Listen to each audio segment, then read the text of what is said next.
दोस्तों, आपका एक बार फिर स्वागत है, अभिनंदन है आपके अपने YouTube channel Aryan institute Allahabad में।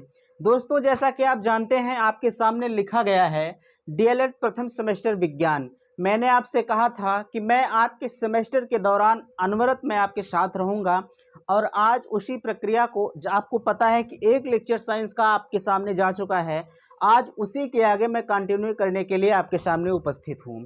तो जैसा कि चलिए, उम्मीद करते हैं कि जो आपने पहला वीडियो देखा है वो आपको ज़रूर पसंद आया होगा और मैं आपसे यह रिक्वेस्ट करता हूं, विनती करता हूं भैया कि प्लीज़ आप अपना फीडबैक अवश्य दीजिएगा कि मेरा वीडियो कैसा लग रहा है। अगर उसमें कहीं त्रुटियां हैं, कहीं खामियां नज़र आती हैं तो प्लीज़ आप मुझे इन्फॉर्मेशन ज़रूर दीजिएगा कि मैं ताकि आगे से उसे सुधार कर पाऊँ। और जाहिर सी बात है कि अगर आप हमें नहीं बताएंगे तो हम उस चीज़ को सुधार नहीं कर पाएंगे और हमेशा आने वाली वीडियो में वही त्रुटियां आपको नजर आएंगे। तो आपसे रिक्वेस्ट है, विनती है कि आप जो है उस त्रुटि को मुझे बताने का प्रयास करें, आप कमेंट करें, मैं उस त्रुटियों को दूर करने की कोशिश करूंगा। रही बात, और अगर वीडियो आपको पसंद आता है तो चैनल को सब्सक्राइब जरूर करें और अपने दोस्तों में वीडियो को शेयर जरूर करें ताकि और भी दोस्तों का लाभ हो सके। तो चलिए, हम बिना समय गंवाए आपके सामने लिखा है कि प्राकृतिक वस्तुएं, ठीक ना, प्राकृतिक वस्तुएं। और अब हमारा दूसरा टॉपिक लिखा है प्राकृतिक वस्तुओं का वर्गीकरण। भैया, आपको इससे स्पष्ट हो गया होगा कि प्राकृतिक, अगर हम आपसे बात करें कि प्राकृतिक वस्तु हम किसे कहते हैं, अगर हम आपसे पूछ लें, आपके एग्जाम में पूछ लिया गया कि प्राकृतिक वस्तुओं को आप संक्षेप में वर्णन करें, तो आप क्या करेंगे? सबसे पहले तो आप प्राकृतिक वस्तु की परिभाषा लिखेंगे। देखिए, मैंने कल भी कहा था और आज भी मैं कह रहा हूं आपसे कि मैं ज़्यादातर लिखने का प्रयास यहाँ नहीं करता हूँ, क्योंकि मेरी चाहत ये होती है भैया कि आपका समय बचत हो। मैं ओरल ही आपको समझाने का प्रयास करता हूँ। मेरी जहाँ तक कोशिश होती है कि आप एक बार में समझ जाएं, और ये मुझे 100% गारंटी है कि मैं आपको समझाने में 100% भूमिका निभाता हूँ, ठीक ना। अगर आपको त्रुटियां हो तो मैंने आपसे फिर कहा कि आप कमेंट करिएगा, ठीक ना। बात आती है कि प्राकृतिक वस्तु किसे कहते हैं। इससे आपको साफ जाहिर हो गया होगा कि प्राकृतिक वस्तु किसे हम कहेंगे। भैया, जो हमें प्रकृति से प्राप्त हो रही हैं, जो हमें प्रकृति से प्राप्त हो रही हैं, उसी को हम प्राकृतिक वस्तु कहते हैं, ठीक ना। अब बात आती है कि जैसे, अब भैया आपके मन में आ रहा होगा कि सर प्राकृतिक वस्तु कौन सी है, ठीक ना, प्राकृतिक वस्तु कौन सी है। तो मैं आपको बताना चाहूंगा, अगर आप लिखना चाहते हैं तो लिख भी सकते हैं। मैं परिभाषा फिर से रिपीट करता हूं कि वे वस्तुएं जो प्रकृति से प्राप्त होती हैं प्राकृतिक वस्तु कहलाती हैं। जैसे कि अगर हम आपसे बात करें, जैसे नदी हमारी हो गई, नदी हो गई, पहाड़ हो गए, नदी हो गई, पहाड़ हो गए, इसी तरह से बहुत से खनिज हो गए, अनाज हो गए, बहुत सारी चीज़ें आएंगी जो हमें प्रकृति से सीधे प्राप्त होती हैं। आपका जल हो गया, बहुत सारे जो है आपके दैनिक जीवन में आप उपयोग भी करते हैं, वही हमारे प्रकृति से प्राप्त होते हैं। अनाज आपका जैसे धान, गेहूं, चावल जो हो गया, अरे हम इसे बो देते हैं तो हम पैदा थोड़ी ना करते हैं, हम उसे सींचते हैं, खाद मिट्टी डालते हैं, तो उसे हम पैदा नहीं करते। बाकी सब काम प्रकृति का होता है। अभी बारिश नहीं हुई तो सारी चीज़ें हमारी खत्म हो जाती हैं, ठीक ना। तो अगर इसमें हम बात करें, आपका नदी हो गया, पहाड़ हो गया, खनिज हो गए, अनाज हो गए, बहुत सारी चीज़ें हैं जो प्राकृतिक वस्तुओं के अंतर्गत आती हैं, ठीक भैया। उम्मीद करते हैं कि आप समझ रहे होंगे। दूसरा, अगर हम बात करें आपसे कि आपके मन में आ रहा होगा कि क्या प्राकृतिक वस्तुएं जो होती हैं इनका वर्गीकरण मीन्स क्लासिफिकेशन भी होता है। इनको अगर हम कहें क्लासिफिकेशन ऑफ नेचुरल थिंग्स, ठीक ना, इनकी इंग्लिश यही होगी। अगर हम इन्हें कहें भैया कि क्या इनके वर्गीकरण भी होते हैं, तो बिल्कुल होते हैं। अगर आप लिखना चाहते हैं तो लिख भी सकते हैं। इसमें हमारा पहला है जो प्राकृतिक वस्तुओं का वर्गीकरण है, इन्हें हम दो प्रकार से डिवाइड कर सकते हैं। यहाँ आप लिख लेंगे, इन्हें हम दो प्रकार से डिवाइड कर सकते हैं, जिसमें हमारा पहला होता है समाप्त न होने वाली वस्तु, समाप्त न होने वाली वस्तु, होने वाली वस्तु। और उसी क्रम में आप अगर लिखना चाहें, जैसे समाप्त न होने वाली वस्तु और समाप्त होने वाली वस्तु। दूसरा हमारा है समाप्त होने वाली होने वाली वस्तु, ठीक ना, ये समझ गए आप। पहला आपका है समाप्त न होने वाली वस्तु, और दूसरा हमारा है समाप्त होने वाली वस्तु। अब आपके मन में भैया उठ रहा होगा सवाल कि सर इसमें समाप्त न होने वाली वस्तु कौन सी है। मैं प्राकृतिक वस्तुओं के वर्गीकरण की बात कर रहा हूं। जो प्रकृति में वस्तु व्याप्त हैं उनमें से कौन सी ऐसी वस्तु है जो हमारे भविष्य में समाप्त हो सकती है, और उसी प्रकृति में कौन सी ऐसी वस्तु विद्यमान है जो प्रकृति में कभी नहीं समाप्त होगी, ठीक ना। इसका कहने का सेंस यही है। तो अगर हम इनकी बात करें आपसे, प्राकृतिक समाप्त न होने वाली वस्तु की बात करें, तो जरा सा आप अपने विचार को व्यक्त करेंगे, अपने दिमाग को लगाएंगे। क्या मिट्टी जो आपके जो है आसपास दिख रही है, क्या कभी मिट्टी आपकी समाप्त होगी? भैया आप कहेंगे बिल्कुल नहीं समाप्त होगी। क्या आपके जो हमारे अंदर या आपके अंदर ऊर्जा है, क्या ऊर्जा कभी समाप्त होता है? अरे कभी नहीं समाप्त होता। ऊर्जा को हम एक रूप से दूसरे रूप में कन्वर्ट कर सकते हैं, ठीक ना, बट हम ऊर्जा को कभी समाप्त नहीं कर सकते हैं। इसी तरह से बहुत सारी वस्तुएं हैं। मैं 2 एग्जाम्पल यहाँ लिखूंगा, आप यहाँ लिखना चाहें तो लिख सकते हैं। पहला हमारा है ऊर्जा, और इसी के क्रम में मैंने आपसे ऊर्जा के बारे में बताया, और इसी के क्रम में आप लिख लेंगे मिट्टी, ठीक ना, मिट्टी लिख लेंगे। ये सब कभी इत्यादि आप यहाँ आगे लिख लेंगे। ये सब भैया कभी समाप्त नहीं होने वाली वस्तुएं होती हैं। अब आगे हम अगर बात करें आपसे समाप्त होने वाली वस्तुएं, अब हमारे आसपास हमारे जो जहाँ हम रह रहे हैं, हमारे पास कौन सी ऐसी प्राकृतिक वस्तुएं हैं जो भविष्य में हमारे समाप्त हो सकती हैं? मेरे दोस्त आप जानते होंगे अभी हम लोगों के यहाँ विद्युत की कटौती हो रही है, ठीक ना, विद्युत की कटौती हो रही है। तो अगर कहा जाए आपसे कि एक चीज आप जानते होंगे, जल से ही विद्युत बनाया जाता है, तो हमारे दैनिक जीवन में जल अति महत्वपूर्ण भूमिका अदा करता है। तो इसमें आएगा समाप्त होने वाली वस्तु में सबसे अहम भूमिका जो है वह जल की है, ठीक ना। सबसे पहली जो आएगी प्राकृतिक वस्तुओं में जल हो गया हमारा, और उसी के क्रम में अगर हम बात करें वन हो गए, जीव जंतु हो गए, जैसे वन हो गए, उसके बाद जीव हो गए, जीव जंतु आप लिख लीजिएगा, इत्यादि, खनिज यहाँ लिख लीजिए, खनिज इत्यादि हो गए, ठीक ना। क्या जल हमारा समाप्त नहीं होगा? बिल्कुल समाप्त होगा। आज हमारे आपके आसपास में दिख रहा होगा कि भैया हम लोग जल का अनावश्यक दुरुपयोग कर रहे हैं। हमारे घर या आपके घर में सबमर्सिबल लगा होगा, लोग सबमर्सिबल से स्नान करते हैं। मेरे दोस्त आप ऐसा मत कीजिएगा, क्योंकि हम आप पढ़े लिखे हैं। अगर हम आप 1 बाल्टी की जगह 20 बाल्टी पानी का नुकसान करते हैं तो आने वाले भविष्य में हमें और आपको जल नहीं मिलेगा, ठीक ना। तो इसके लिए आप अभी से सचेत हो जाइए। आप अपने घर वालों को जागृत करिए कि भैया पानी कम से कम आप जो है जितना कम से कम हो सके आप उपयोग में लाएं, ठीक ना, जितने में हमारा काम चल सके। रही बात दूसरे की, वन हो गए। आज हमारे देश की जनसंख्या इतनी तीव्र गति से बढ़ रही है, उस तीव्र गति की जनसंख्या बढ़ने के लिए लोग भाग रहे हैं अपने घर को बनाने के लिए। और जब जाहिर सी बात है कि हम आप अपने घरों का निर्माण करते हैं, तो उस घर के निर्माण में जितने भी वन आते हैं सभी को हम काटते हुए चले जाते हैं और अपने घर का निर्माण करते हुए चले जाते हैं। तो ये भी समाप्त होने वाली वस्तुएं हैं। आज हमारे देश में आपको पता है कि अगर धीरे धीरे जिस तरह से वन कट रहा है इसी तरह से कटता रहा तो एक दिन ऑक्सीजन के लिए हाहाकार मच जाएगी और हम सब ऑक्सीजन के लिए त्राह त्राह करके मर जाएंगे, ठीक ना। दूसरी बात, जीव जंतु हो गए।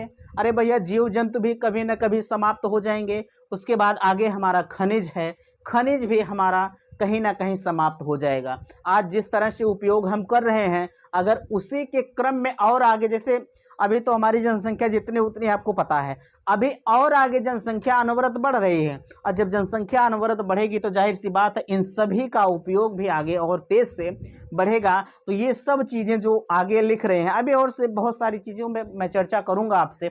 अभी तो ये प्राकृतिक वस्तुओं का है, अभी हम मानव निर्मित वस्तु पर आते हैं, आपसे बात करेंगे। तो ये सब समाप्त, ये जो है कभी नहीं समाप्त होंगी, और ये सब जो है ये समाप्त होने वाली वस्तुएं होते हैं। उम्मीद करते हैं कि आपको समझ में आ रहा होगा। अब हम बात करते हैं जो प्राकृतिक वस्तुओं का जो है प्राकृतिक वस्तु के हम कुछ महत्वपूर्ण संसाधन जो होते हैं उस पे हम थोड़ी सी आपसे बात करते हैं। कुछ महत्वपूर्ण प्राकृतिक वस्तुएं जो संसाधित होती हैं। चलिए अब इसे हम इरेज करते हैं, थोड़ा सा आप देखेंगे, क्योंकि जब तक आप सुनेंगे नहीं देखेंगे नहीं तब तक आपको अच्छा नहीं लगता है। देखिए अगर हम यहाँ पे एक हेडिंग लिखेंगे, कुछ महत्वपूर्ण प्राकृतिक वस्तुएं, कुछ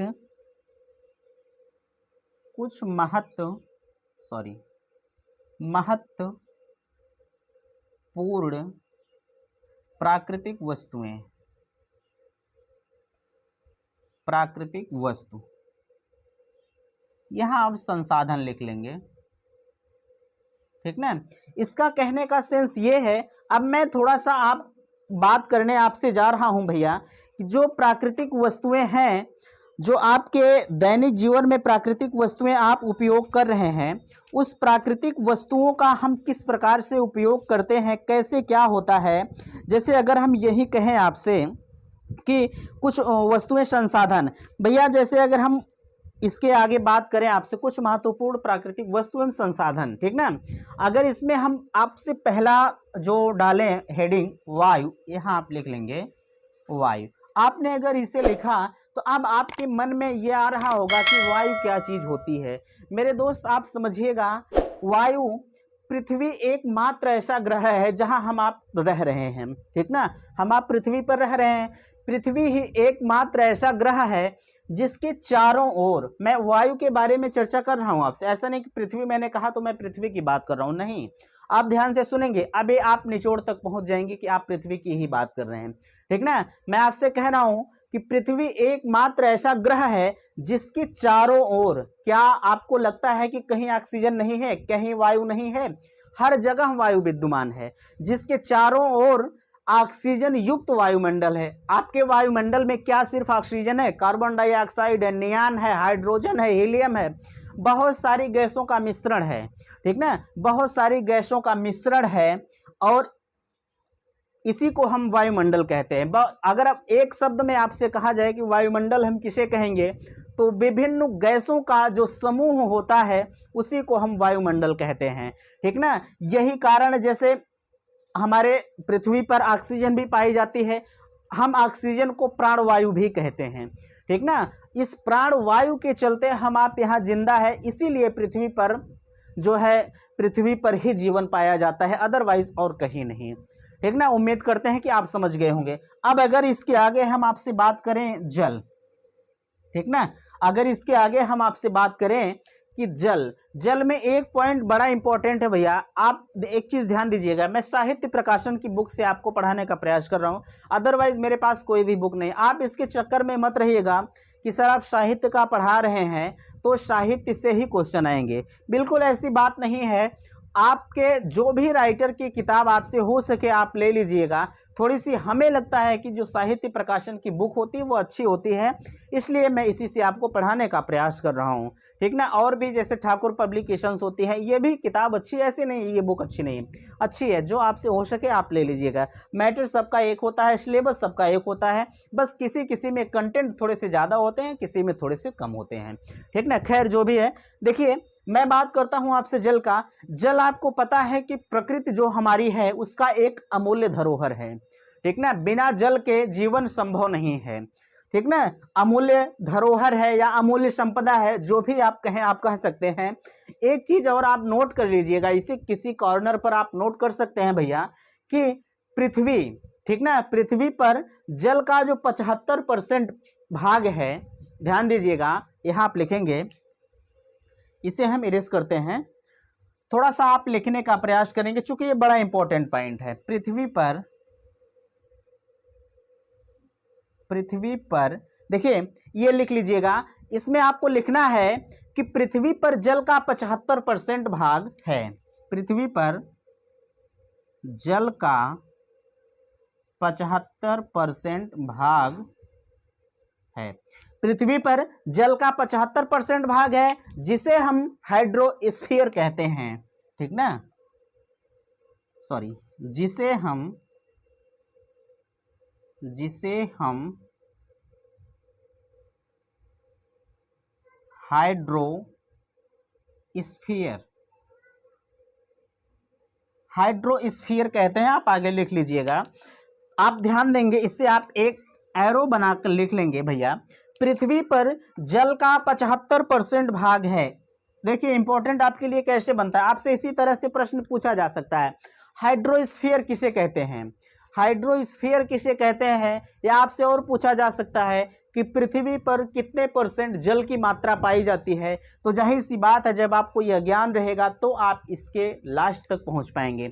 उम्मीद है अगर आप समझ गए होंगे। इसमें देखिए लिख लीजिएगा, पृथ्वी पर जल का 75% भाग है, जिसे हम हाइड्रोस्फीयर कहते हैं। दोस्त एक चीज़ आप जानिएगा कि थोड़ी सी हो सकता है साउंड की आवाज़ आपको सुनाई दे, तो उसके लिए मैं क्षमा चाहता हूँ। चूँकि आप इस समय जानते हैं कि दुर्गा पूजा का माहौल चल रहा है, तो हो सकता है थोड़ी बहुत सुनाई दे, बट ये कोशिश है कि रूम में इतनी मैंने व्यवस्था कर दी है कि आपके जो है यहाँ तक आवाज़ ना आ पाए। खैर अगर आती है तो उसके लिए आप टेंशन मत लीजिएगा। कल से नहीं जाएगी, आज जाएगी तो कल से नहीं जाएगी, ठीक ना। चूँकि 1-2 दिन की बात होती है, तो उसमें हम कर क्या सकते हैं, क्लासें हमें आपको अनवरत देनी है। खैर चलिए, अब बात आती है कि अब प्राकृतिक वस्तुओं का हम दैनिक जीवन में उपयोग कैसे करते हैं। एक हेडिंग आप लिखिएगा, प्राकृतिक वस्तु का, प्राकृतिक वस्तु का दैनिक जीवन में उपयोग। ठीक, ये आप बताइएगा कि जो ये प्राकृतिक वस्तुएं होती हैं भैया, इनका हम दैनिक जीवन में उपयोग कैसे करते हैं, ठीक ना। प्राकृतिक वस्तुओं का दैनिक जीवन में हम उपयोग कैसे करते हैं, थोड़ा सा आप इस पे ध्यान देंगे भैया। जो हमारी वन है, जैसे आपके आसपास जो वन होंगे, वन हो गए, मृदा हो गई तथा पेट्रोलियम हो गए, इन तीनों का व्यक्ति के दैनिक जीवन में आवश्यकताओं की पूर्ति के लिए होता है, ठीक ना। जाहिर सी बात है, आपको यह पता होगा कि जो हमारे वन है, दैनिक सही लिखा है, जो हमारे लिए हमारे इन्वायरमेंट में पेड़ पौधे हैं, प्राकृतिक वस्तुओं के हम अपने दैनिक जीवन में उपयोगिता की बात मैं आपसे कर रहा हूँ, ठीक ना। मैंने हाँ देखिए, प्राकृतिक वस्तुएं भैया आप थोड़ा सा ध्यान देंगे। जो नदियां हैं, मैं प्राकृतिक वस्तुओं की बात आपसे कर रहा हूं, हमारे दैनिक जीवन में नदियां किस प्रकार उपयोगी हैं, आप थोड़ा सा बताएंगे। जो जहां पानी की कमी होती है और उसके आसपास में अगर नदी बह रही है, तो बहुत सारे ऐसे स्थान है जहां पानी की कमी होती है, और अगर नदी वहां है तो नदी से लोग पानी पी सकते हैं कि नहीं पी सकते हैं। उसी प्रकार अगर हम जो है पेड़ पौधे की बात करें, पेड़ पौधे भी जो है प्राकृतिक वस्तु के अंतर्गत आते हैं, मैंने अभी आपसे बताया, ठीक ना। पेड़ पौधे भी हमारे लिए अत्यंत आवश्यक हैं, ठीक ना। पेड़ पौधे भी हमारे लिए अत्यंत आवश्यक हैं, क्योंकि पेड़ पौधे से हमें ऑक्सीजन प्राप्त होती है, और उसी ऑक्सीजन को हम ग्रहण करते हैं, और ग्रहण करके हम अपने जीवन को सुचारू रूप से जीते हैं। तो क्या पेड़ पौधे हमारे लिए उपयोगी नहीं हैं?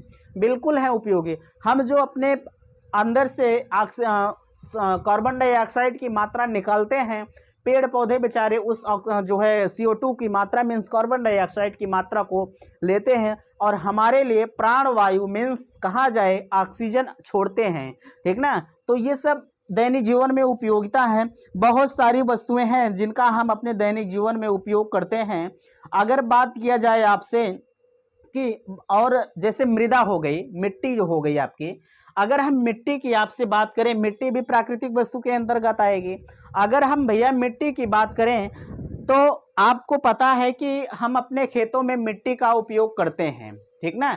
मिट्टी का उपयोग करते हैं इसलिए क्योंकि जैसे अगर हम जो है फसल को बोएंगे नहीं, तो जाहिर सी बात है कि हम खाएंगे नहीं, ठीक ना। तो मिट्टी भी कहीं ना कहीं हमारे दैनिक जीवन में उपयोगी होती है। उम्मीद करते हैं कि ये सारी चीज़ें आप समझ गए होंगे। अब हम थोड़ा सा आपसे बात करेंगे मानव निर्मित वस्तुओं पर, ठीक ना। इतनी बातें मैं इरेज कर रहा हूँ, अब मैं बात आपसे करता हूँ कि मानव निर्मित वस्तुएं, ठीक ना, मानव निर्मित वस्तु। चलिए आप ध्यान देंगे, मानव निर्मित वस्तु क्या होती है, यहाँ आप लिखेंगे मानव, मार्कर नहीं चल रहा है, मानव निर्मित देखिए, मानव निर्मित वस्तु की अगर हम बात करें आपसे भैया कि क्या होती है, तो जो चीज मानव द्वारा बनाई जाए, जो चीज मनुष्य द्वारा हम आप जिस वस्तु को बनाते हैं वही मानव निर्मित वस्तु होती है। अब जरा सा आप विचार करेंगे, ये जो मैं मार्कर लिया हूं, क्या यह प्रकृति ने बनाया है? बिल्कुल नहीं, हम आपने बनाया है। हम आपने इस मार्कर को बनाया है। ये जो हमारा बोर्ड आपके सामने नजर आ रहा है, ये भी कहीं ना कहीं जो है मानव निर्मित वस्तु के अंतर्गत आएगा। ये जो आपके आसपास में ईंट इत्यादि चीजें, बहुत सारी चीजें, हमारा स्टैंड जो लगा है, मोबाइल फोन जो लगा है, ये सभी मानव निर्मित वस्तुएं होती हैं। उम्मीद करते हैं कि आप समझ गए होंगे। अगर इसे परिभाषा के तौर पर आप लिखना चाहें तो लिख सकते हैं, वे वस्तुएं जो मनुष्य स्वयं निर्माण करता है मानव निर्मित के अंतर्गत आती हैं। ठीक ना। अब हम इनमें बात करें आपसे, मैंने कल आपसे थोड़ा बहुत डिस्कशन किया हुआ था, ठीक ना। खैर आज भी मैं आपको बताने का प्रयास कर रहा हूं। अगर आपसे कहा जाए कंप्यूटर मानव निर्मित वस्तु के अंतर्गत लिखेंगे, कंप्यूटर, कंप्यूटर हो गया, साइकिल हो गई, ये आपकी साइकिल हो गई, गाड़ी हो गई, कौन सी गाड़ी, जो भी गाड़ी आप समझ लीजिए, ठीक ना। कपड़ा हो गया, साबुन हो गया, कपड़ा हो गया, साबुन इत्यादि। आप लिखते हुए चले जाएंगे यार, कभी खत्म नहीं होता है, एक चीज जान लीजिएगा। प्लास्टिक लिख लीजिए, जो भी आपके मन में आए, मोबाइल लिख लीजिए, जो भी विचार आपके मन में आए आप लिख लीजिए, लेकिन इतना ध्यान में रहे आपके कि भैया मानव बनाता हो। आप जरा सा ध्यान देंगे, ये जो कंप्यूटर है, क्या कंप्यूटर को किसी और ने बनाया है मानव के छोड़ के? भैया आप कहेंगे बिल्कुल, कंप्यूटर को मानव ने ही बनाया है, इसका निर्माण मानव ने किया है। साइकिल जो होती है, साइकिल का भी निर्माण मानव ने किया है। इसी के क्रम में गाड़ी जो होती है, गाड़ी का निर्माण भी मानव ही करता है, ठीक ना। अगला क्या है, कपड़ा, जो हम आप पहन रहे हैं, जो मैं कपड़ा पहना हूं या आप जो पहने हैं, उसका भी निर्माण मानव ही करता है। साबुन, हम आप साबुन का यूज करते हैं, कपड़ा धोने वाला साबुन, नहाने वाला साबुन, जो भी साबुन आप यूज करते हैं उसको भी कहीं ना कहीं मानव ही बनाया है। उम्मीद करते हैं कि आप समझ गए होंगे। अब आपके आगे थोड़ा सा टॉपिक है, जैसे वही बात आती है कि जंतु एवं पौधों में समानता और अंतर क्या होता है। तो थोड़ा सा मैं इसे लिखूंगा नहीं, हेडिंग लिख दे रहा हूं, आप ध्यान देंगे। जंतु एवं पौधे में समानता, जंतु एवं पौधों में समानता। आपने लिखा जंतु एवं पौधों में समानता, यह आपने लिखा, तो थोड़ा सा आप इनमें ध्यान देंगे। अभी इसको मैं बहुत ब्रीफ चर्चा करूंगा और आगे भी आपके बाकी है, तो उसमें मैं ब्रॉड रूप से, बड़े रूप में चर्चा करूंगा, जिससे आपको पढ़कर बहुत मजा आएगा, ठीक ना। अगर हम इनमें बात करें भैया, जंतु एवं पौधे में समानता और अंतर क्या होता है, तो मैं पहले समानता की बात आपसे करता हूं। तो थोड़ा सा आप ध्यान देंगे, जंतु एवं पौधे, ठीक ना, जंतु एवं पौधे दोनों में गतिशीलता होती है। यह आपको पता है, दोनों में मूवमेंट होता है, ठीक ना। अब कैसे होता है, हम आप जंतु जो होते हैं वह तो चल फिर रहे हैं, आप देख रहे हैं, आपको लग रहा होगा कि हाँ यह सही है, लेकिन आप पौधे को नहीं देखते हैं, पौधे नहीं चलते हैं। लेकिन मेरे दोस्त आपको पता है, पौधे में भी जो है जीव जान पाया जाता है। अगर हम उसे काटते हैं तो वह तो बोल नहीं सकते, लेकिन कष्ट उनको भी होता है। तो कहीं ना कहीं पौधे में भी गतिशीलता पाई जाती है, ठीक ना। यही समानता होती है जंतु एवं पौधे में।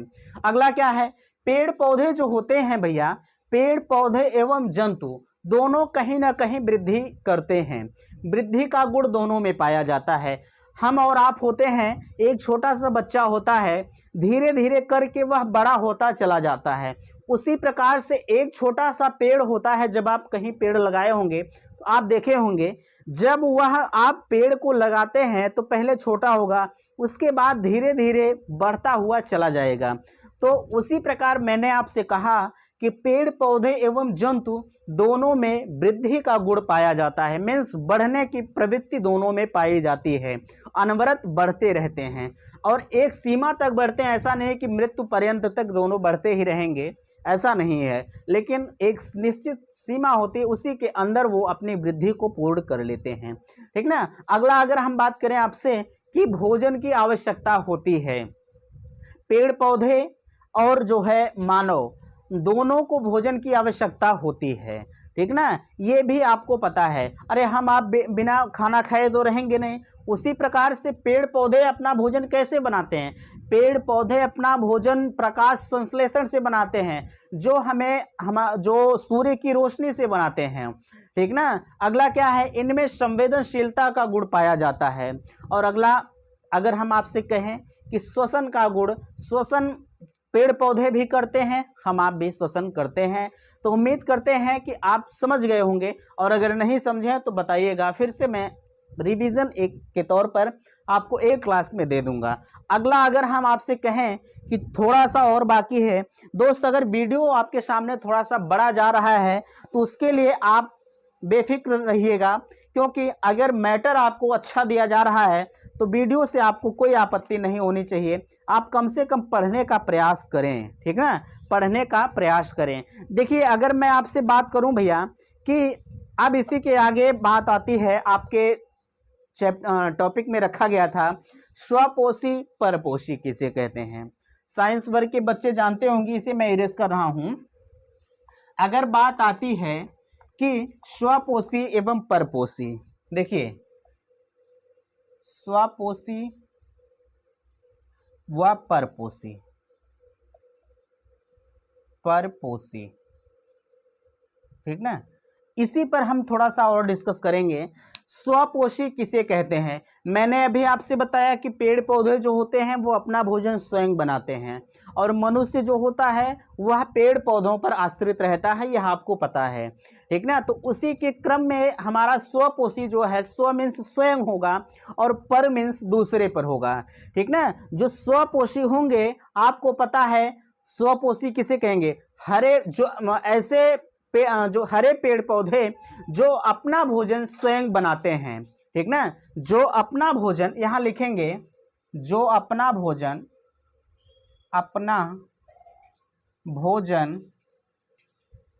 स्वयं बनाते हैं, जो अपना भोजन स्वयं बनाते हैं उसी को हम स्वपोषी कहते हैं। ठीक ना। उम्मीद करते हैं कि आप समझ गए होंगे। अगर इनमें बात किया जाए कि स्वपोषी के अंतर्गत क्या आएंगे, तो स्वपोषी के अंतर्गत पेड़ पौधे को छोड़कर क्या कुछ और होते हैं कि जो अपना भोजन स्वयं बनाते हैं? बिल्कुल नहीं होते हैं। तो स्वपोषी के अंतर्गत सिर्फ हमारे पेड़ पौधे आएंगे। अगर यही हम परपोषी की बात करें, परपोषी किसे कहेंगे? तो परपोषी जंतु एवं जो अपना भोजन भोजन के लिए किसी दूसरे पर आश्रित रहते हैं, वही परपोषी कहलाते हैं। यहां लिखेंगे, इसी का उल्टा होता है जो अपना भोजन स्वयं नहीं बना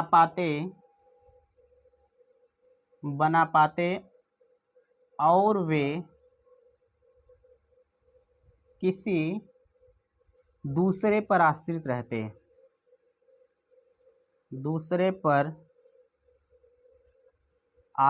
रहते, ठीक।